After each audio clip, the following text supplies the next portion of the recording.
So in the previous video, we talked about how to classify matter based upon its state and composition. Now we're going to talk about how to use physical and chemical properties of matter when classifying something.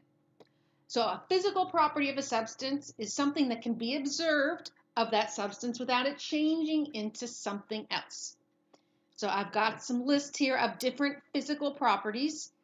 Density is one that we talked about in chapter 2. You'll talk about it in a lab later on in the course.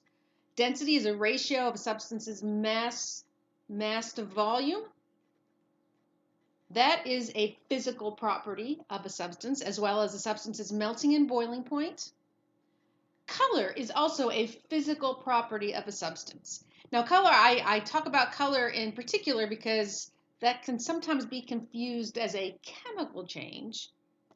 And it's true that color change is evidence that a reaction or that a chemical change has happened. But just saying that something is a particular color, that is a physical property of that substance.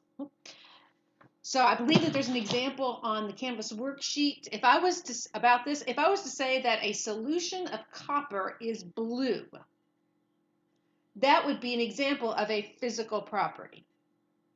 If I was to say that copper forms a blue solution when it's placed into colorless nitric acid, so there was a color change from blue to colorless, that would be, since that is a color change, that is an example of a chemical change.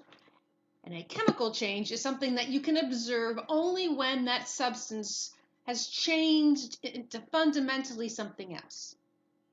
So for example, if you see a rusty nail on the ground, that is an example of a chemical property of that nail. That nail has turned from regular iron to iron 3 oxide, to that rust.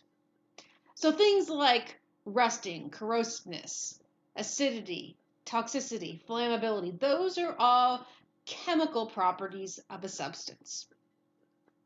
So there, as I said, there are more examples on the Canvas worksheet. You should feel comfortable being able to use those definitions of physical and chemical properties to determine which one is present. And I always like using this Bic lighter as an example of physical and chemical properties because a Bic lighter involves both. So if I had a Bic lighter, and let's say that the fuel in that lighter is liquid butane. When that liquid butane becomes gaseous butane by pushing the button on the lighter, that change going from liquid butane to gaseous butane, when you push that button of the lighter, that is a physical change that has happened. It's only when you provide the spark of the lighter by turning that little wheel and seeing the flame, that flammability is an example of a chemical change because you have applied heat and changed that gaseous butane and oxygen to carbon dioxide and water.